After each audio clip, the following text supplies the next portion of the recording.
Bom dia a todos. Nós vamos dar início à nossa plenária. Good morning, everyone. We're going to begin our plenary session on urban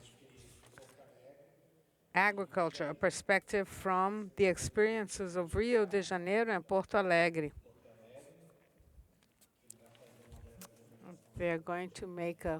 He's going to make a brief presentation together with Lia, who's also going to show us the experiences from Porto Alegre. We have two guests, Alessandra and Lorena, who will talk about their work in the Providência Hill, Morro da Providência in Rio de Janeiro. And Paulo from the Secretariat of Governance and Integrity. He is going to talk about a place that is being built. And Bernardo works with URB. And he will talk about waste and fertilizers. Oscar, you have the floor. Good day, everyone. It's a pleasure to be here. I'd like to greet all the delegations, over 40, who are here for the 8th Milan Urban Food Policy Pact. I'd like to begin by saying that our presentation, are we ready?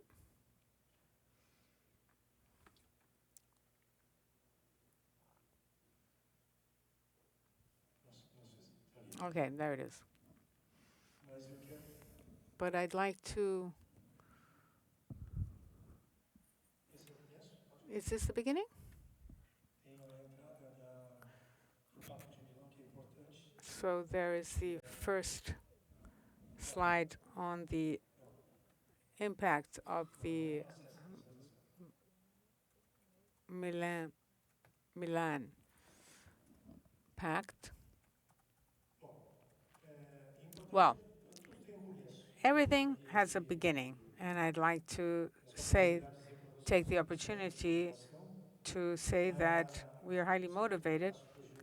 Secretary Cássio Stragildo participated in the previous session. It began in 2015 when groups of civil society plus the administration at the time presented a project in Milan. And immediately, Milan saw our presentation, and we were, together with the civil society and the municipal government, from the municipal chamber of the city of Porto Alegre. Governor Castro Gildo was there, together with another councilman. We were informed of the Milan Pact, and the mayor was a signatory. Today, there are 240 signatories to the pact, and Porto Alegre, together with the city of Belo Horizonte, was one of the first who signed up for this pact. So when we signed the pact in 2015, this was a date that from which we tried to build healthy, sustainable food policies. I need the presentation because I have information, and because we're going to begin with the next speaker, which is Bernardo, who works at the city waste utility company, sanitation. And yes, okay, move. I apologize, Bernardo, for this inconvenience. Hello, good day, everyone. I would like to thank Diego and the International Affairs folks for having given Conlubi the opportunity to talk to you. Let me see how I can. Okay. It's an enormous pleasure. I don't know whether we're at the end of the line thinking about solid waste. Conlubi has developed different strategies, especially geared toward treating organic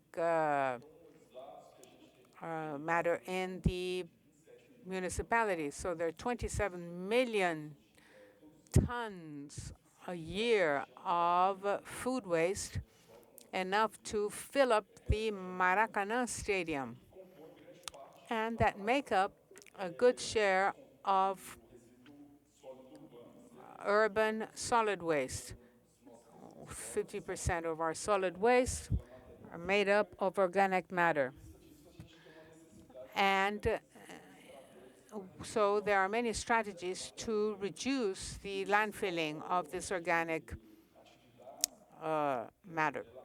And the biological treatment, the main place is Eco Park in the neighborhood of Caju.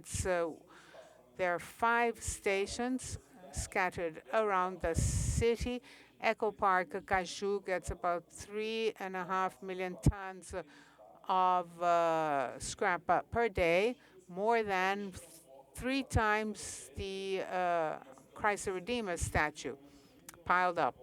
And so 160 kilometers per trip. In the end of the year, if we calculate, we can go around the earth 150 times just transporting the waste to the Eco Park Caju. Rio de Janeiro is one of the cities in Brazil that produces most solid waste, and 50% is organic. And we have developed strategies, this inverted pyramid, to work on prevention, reduction, on feeding people, and namely biological treatment, which is the main star of our eco park in Caju. So organic matter, when it is buried, produces a lot of methane gas. And so instead of sending this to the landfill, we we do this process here called biomethanization. And so biogas is produced, and we produce organic matter, or lube, which is donated to vegetable gardens, namely in the state of Rio de Janeiro. Biomethanization, this is the big recipient, and our Ferti Lurbe. So we donate this to vegetable gardens in Rio de Janeiro, and it's wonderful material to regenerate the soil. It also helps urban family agriculture, and helps to sequester carbon, since the plants grow more quickly after this is applied to the soil. And another important contract that Conlurbi signed this year together with the city of Cologne, trying to support the Milan Pact, the circular economy for food and organic waste in Rio de Janeiro. And that has 4 main pillars, especially in municipal schools. The appreciation of these this organic waste, and a food distribution center, and also actions for environmental education and training, which is important to teach our children. So this is the Center for Applied Research, Conlurb's Center for Applied Research. And so they make this selection of organic scrap or waste, and 50% of this waste is organic.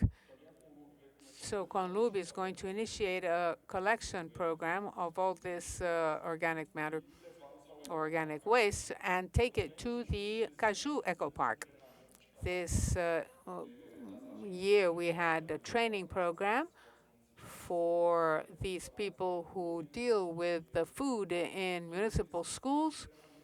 We did this training course to teach them how to avoid waste and also how to separate organic matter, organic food, and then be able to take this to the biomethanization unit.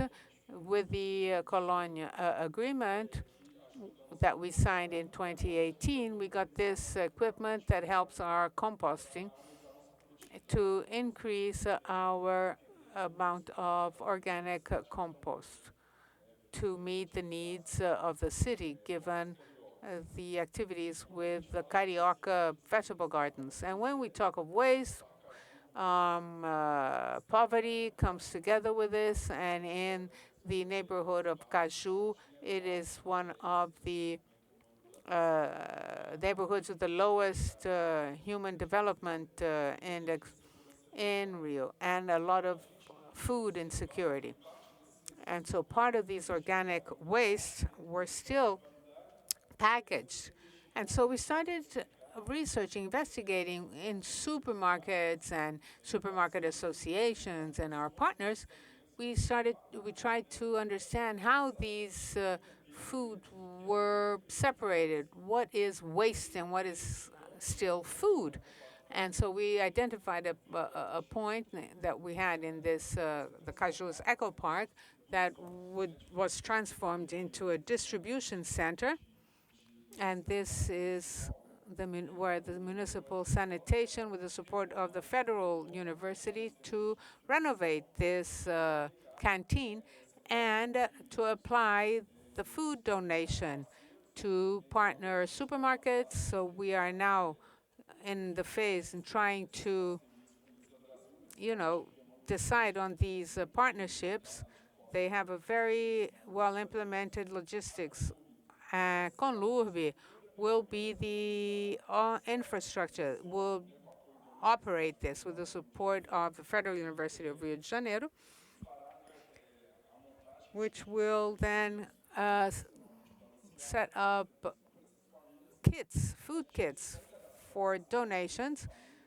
And there are already 500 families that have been registered, included. And we hope to have a partnership also with the Community Action Secretariat and social work to have this as a continuous program in the city of Rio de Janeiro. Those were the main points for Caju Eco Park. I'm going to close now and give my colleagues a chance to present. And thank you. And now we're going to have Paulo's presentation about the Guaratiba market. Well, while my presentation is being loaded, let me introduce myself. I say that I'm like an octopus. I do multitasking all the time. I work at the city hall today, but I am a teacher, I am a rural producer farmer. I was president of Guaratiba's rural farmers, and we had great difficulty understanding that as a farmer, a small farmer,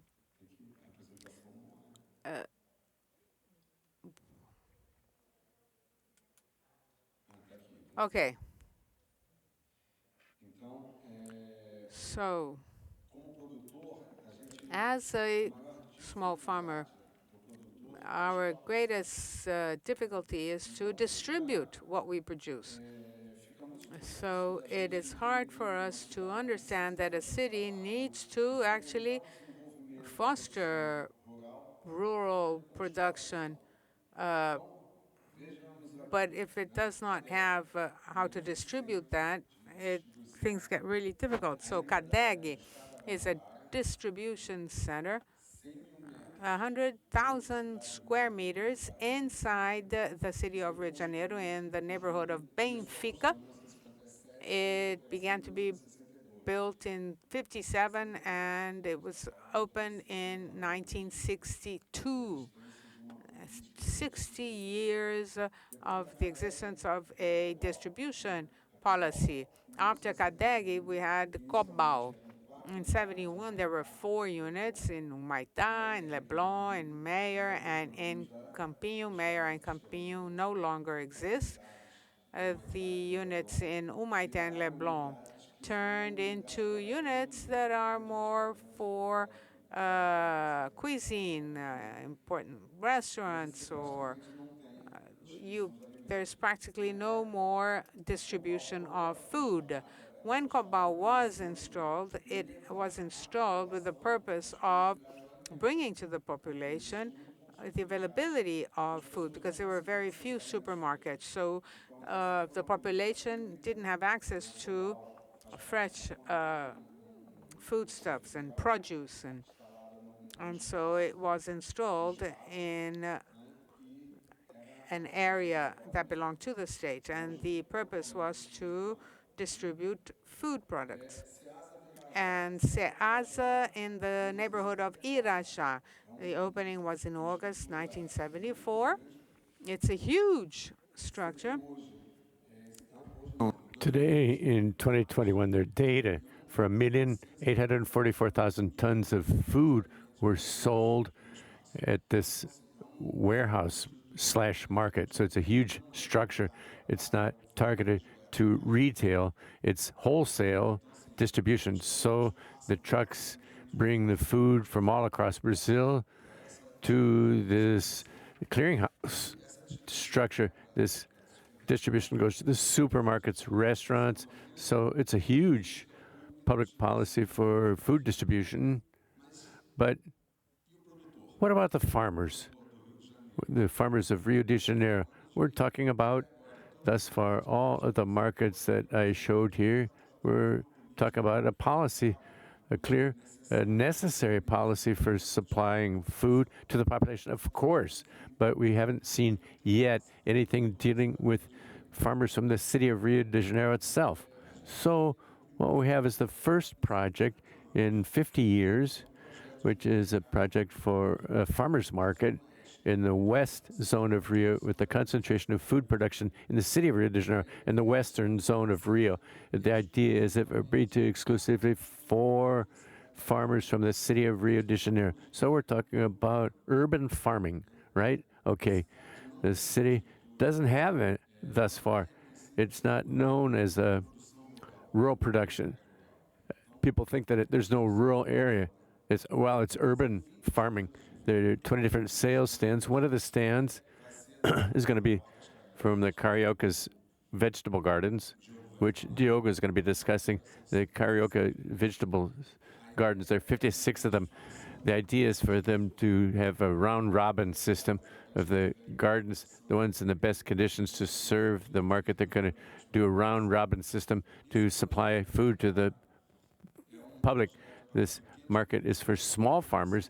Initially, it was all focused on ornamental plants, but for us to understand and to make feasible the implementation of a market in the city, we felt that we had to have at least half of the space for foods. Why? Because it's being built in Guaraciba. Guaraciba is a pole for ornamental plants here, or a hub, but we want to serve the entire west zone, so go to Mendanha, the massive Santa Cruz, and other neighborhoods in the western zone with food production to distribute them and put them up for sale.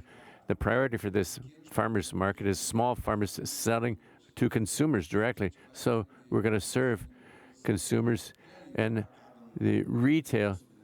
Are there any possibilities for retail? Yes. Go there, you see the product. The farmers right there, normally they're in associations of small farmers. Small farmers, you purchase directly from them through their association.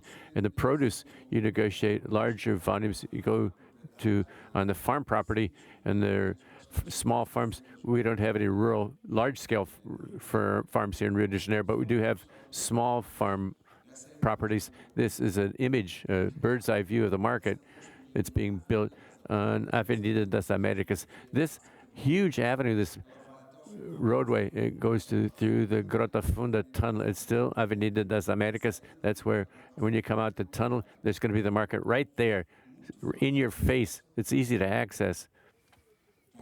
Here's the Guarachiba market, and the idea is to have a well-aired area and ventilated. You have 10 stands on each side, where you're going to be able to sell and market the products. I don't know if you can see it here, right? There's in the first structure, there's a second structure that's planned later. This is a public policy under the state, rather corrected himself, the municipality of Rio de Janeiro, to encourage production, farm production from the city. So this is the idea, I think, that we're able to promote development of farm production. Let's see how farmers react to it.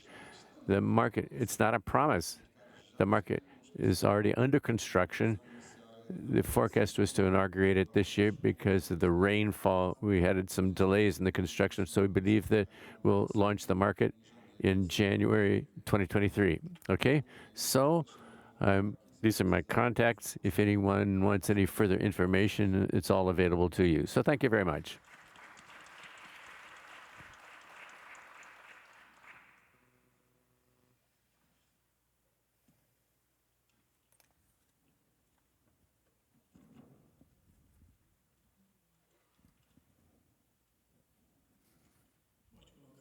Can we upload my presentation, please? That's the end, isn't it?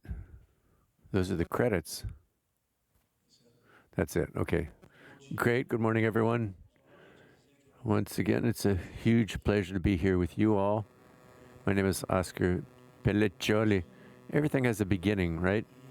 And when in 2015, we went to Milan to present our project. As I said before, we had the opportunity to talk with the executive and the legislative, which was with us at the occasion, to bring the pact to Porto Alegre, and this makes us very happy and our focal point for inspiration as well. Next. This is the celebration, the signing in December 2015. We signed the pact, as was announced previously by the secretary in the previous panel, where our deputy mayor at the time, the first on the left, Sebastião Melo, today he is the mayor of our state capital. It's a source of pride for us because 7 years as signatories of the pact in Brazil, Porto Alegre and Belo Horizonte were the first ones to sign. We are led with several civil servants who are part of our working group here, which we submitted to the pact. They're here present to discuss this important time with us, which is food security and healthy eating. Next. Next. Great. Okay. Porto Alegre is the second largest territory in Brazil. Our rural zone is well known to everyone, demarcated by a complementary law, which in 1990 it was moved from rural to urban.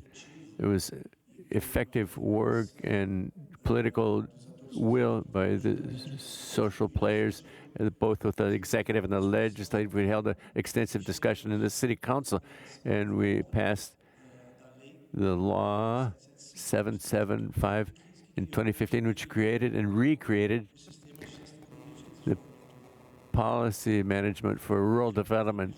The law from 088 in 2017 enacted shifted back to a rural zone.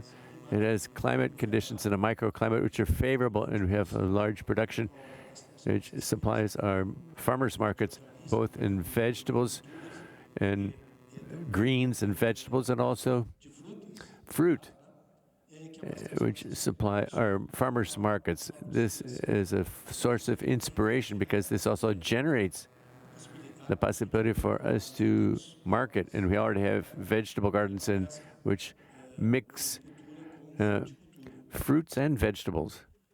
So, in the 497 municipalities in the state of Rio Grande do Sul, Porto Alegre is, since it's a capital with a huge territory, a large territory, we used to be 31%, now we're a little bit more than 8.27% of the state's territory. But we are proud to be a state capital. This figure is not up current. It's now we're at the 37th, but note for 497 cities in the state of Rio Grande do Sul, we rank amongst the 50 main suppliers of food to our food clearinghouse, warehouse. This encourages our production, and this all goes to the farmers market, both the organic and street markets, the conventional street markets.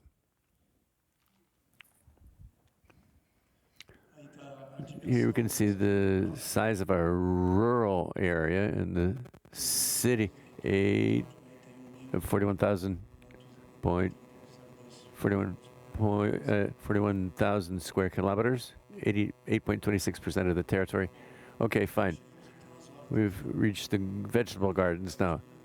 In the school and community vegetable gardens with gardening activities involving the main, especially education, environmental education, use of waste, reuse of waste, involving the school community, a project for sustainable diet and sustainable development.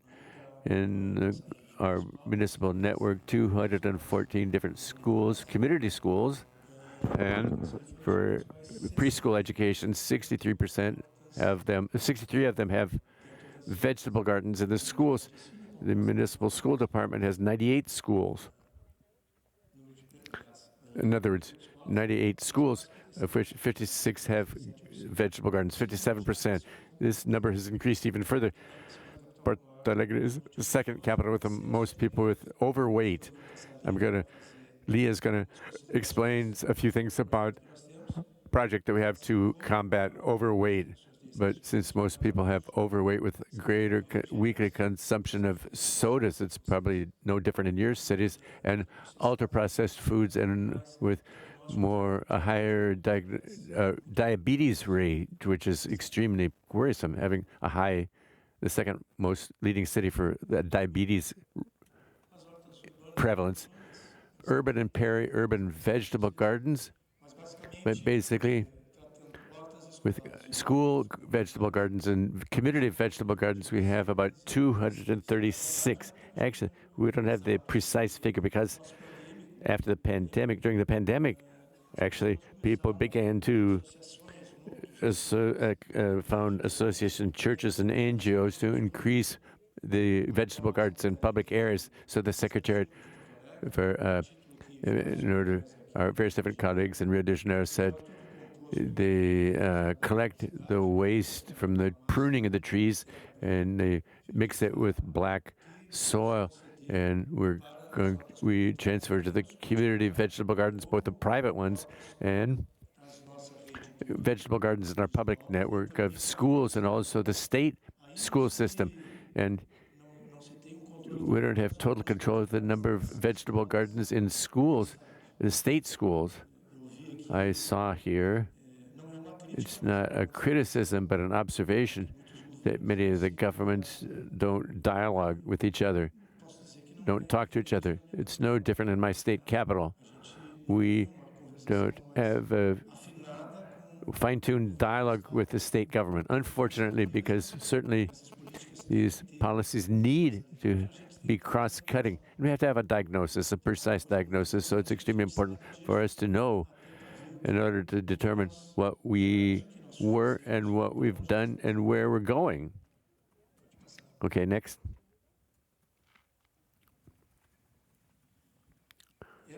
This is a community vegetable garden in an association This photograph is not recent, but about 2 years old, where you can see that it is mixed crops. We have several different crops. Our technicians, it's extremely important to have the municipality provide both for vegetable gardens, private vegetable gardens, and community vegetable gardens, and even inside our secretariat, LIA, have agricultural technicians and agronomists to be able to orient people. And as I said previously, with the availability and the supply of our compost, we have a faster return than usual, and turnover of the crops with better yields. This slide I'm going to let Leah explain because this is a great project, but it needs to make further progress. And here's our website where we are located. You can forward that. Here is our secretariat, and I'll turn the floor over to my colleague Leah. I don't know if we're going to have a round of Q&A. I think it's important, but if we have enough time, I'll turn it over to Leah for her remarks.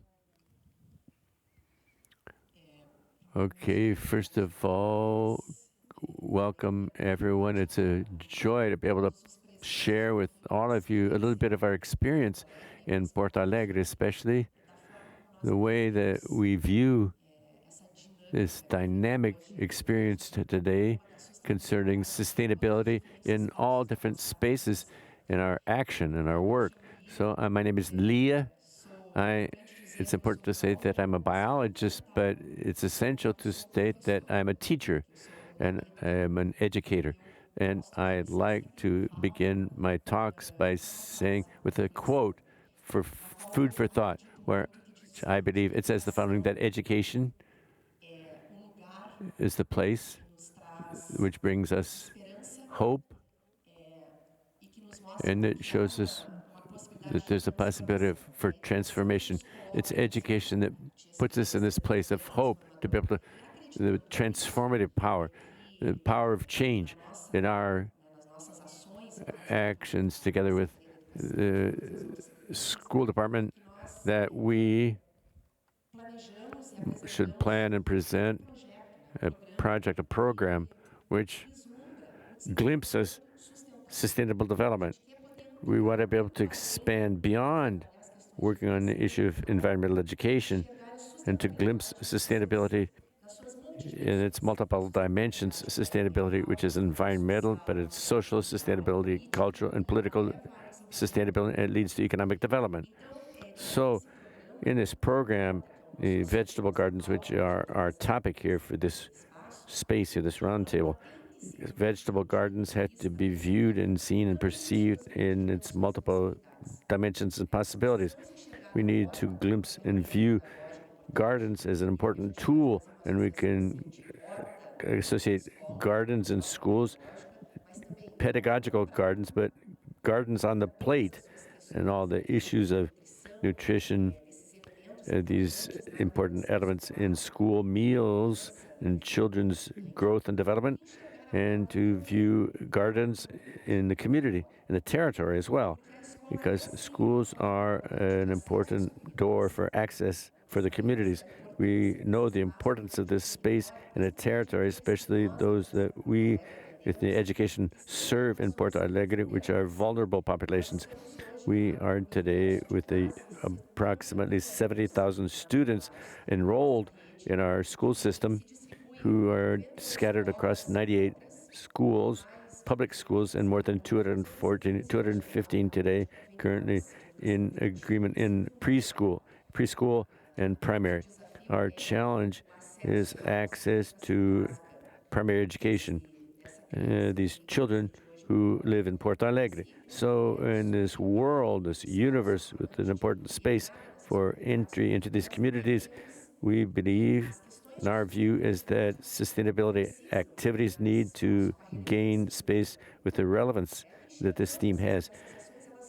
These actions have an impact on these people's lives in all corners of the community schools. So when we work with students through the tool, a garden as a tool, we're impacting other segments of that same school community. with the garden as a tool. We have sought partners for this purpose, funds, resources, as our mayor, Sebastião Melo, quoted yesterday.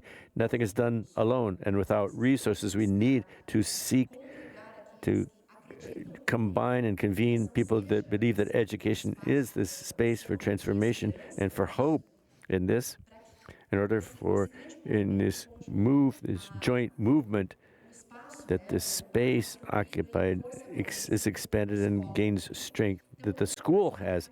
So Oscar quoted a figure here. Porto Alegre has a major portion of its schools with gardens today, but which need to be redefined.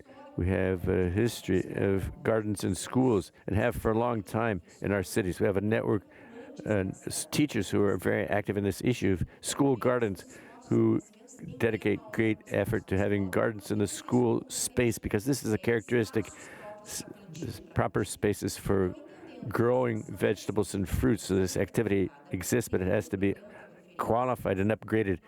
In our program, we've hired a company for environmental consultancy with qualified staff, with biologists, engineers, environmental engineers, to make a major diagnosis of our reality today in the Porto Alegre schools. So we are currently in this stage of performing this diagnosis with the issue of the gardens is one of our arms in our activity and our focused view to see how the dynamics work of school gardens and the potential even for production in that school garden for in the near future, for us to be able to not waste, rather invest resources efficiently in order for the school garden to serve the school, part of the school meal program in that school, to be able to employ in the school kitchen that produces food daily for the children, and for this to leave this space, the school itself, and extend outside the school itself, extramural in that sense. We have a continuous search for partners who also believe that this is a possible and feasible and efficient path. This movement here is extremely significant because it is a space for sharing that we can publicize for everyone. And today, we have a significant number of gardens, but we can and want to expand the number. And just to conclude, people also mentioned our example in Porto Alegre of purchasing biodigesters. I don't know if everyone was able to access this information, but we'll be the first municipality to have in all its own network in the 96 of the 98 schools to have this biodigester, mechanical biodigester equipment. Basically, it turns organic waste into two byproducts, which is biofertilizers and biogas. This equipment has autonomy of 2 to 4 hours of gas per day, and which feeds the kitchen stoves in the school kitchen. So we believe, and also it's important to state, and people have said a lot, that this equipment, the proper use of this equipment serves 13 of the 17 SDGs in the 2030 agenda. So this commitment, ethical commitment with socio-environmental responsibility, shared socio-environmental responsibility, we have to see the responsibilities of all the different stakeholders involved in this process that we want, based on installing equipment, which is very simple in terms of its dynamics and its mechanics, to be able to bring issues of circular economy, environmental citizenship, reduction of greenhouse gas emissions. In Porto Alegre has a recent inventory that's been recently published, the second inventory of greenhouse gas emissions.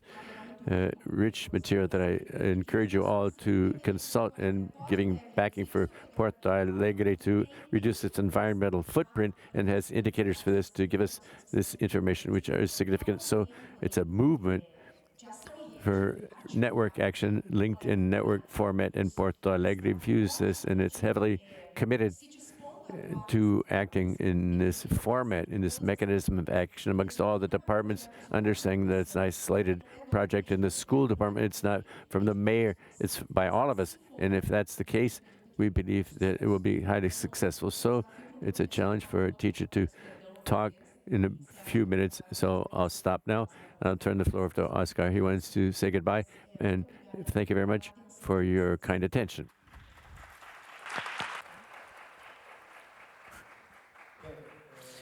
Very well. Before closing, I would just like to think over something. Nobody manages to do anything alone, so I'd like to think, because it's the first time that we actually participate in the pact. Porto Alegre has followed a very beautiful path so far. And our mayor, Sebastião Melo, with his help, we have a very strong focus on the rural region and in food security programs and the building of food systems, and our partner Jodá, and basically thank everyone, because the building of our journey so far, Lia Viggs, Olivia Bertolini, Carolina Breda, and myself, we worked on this. And I also like to thank, because oftentimes it's hard to, we always look toward the horizon and try to be inspired. And in the past year, Porto Alegre changed a lot because we participated in the first Lupa and Iplay, and we were mentored by the city of Curitiba, Secretary Guzzi. Curitiba's examples quite certainly showed us that the policies should be of the state and not of governments. Curitiba has a system since 1986, and that is why it is leading food security and the design of many programs directed toward food safety.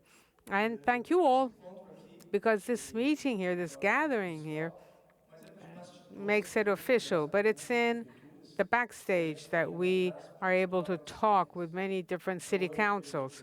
And so today we were talking with the mayor of Tel Aviv, and I'd like to say that a lot happens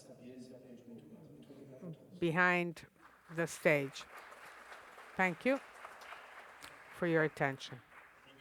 Thank you for Porto Alegre's experience, and it's always good to have these interesting gatherings to present experiences, different realities, and just for the city's urban construction. And Rio de Janeiro does not have these urban areas, or rather rural areas.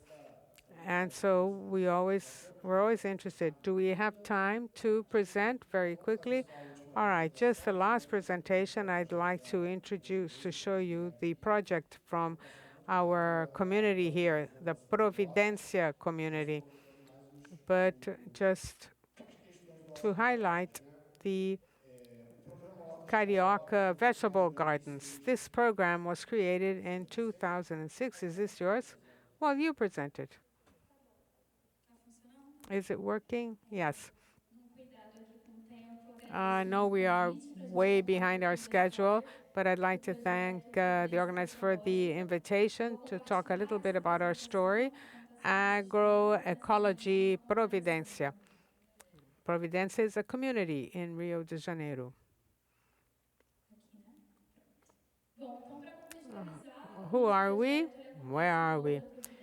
Our project is in the Morro da Providência, the very first slum in Rio de Janeiro, the first favela.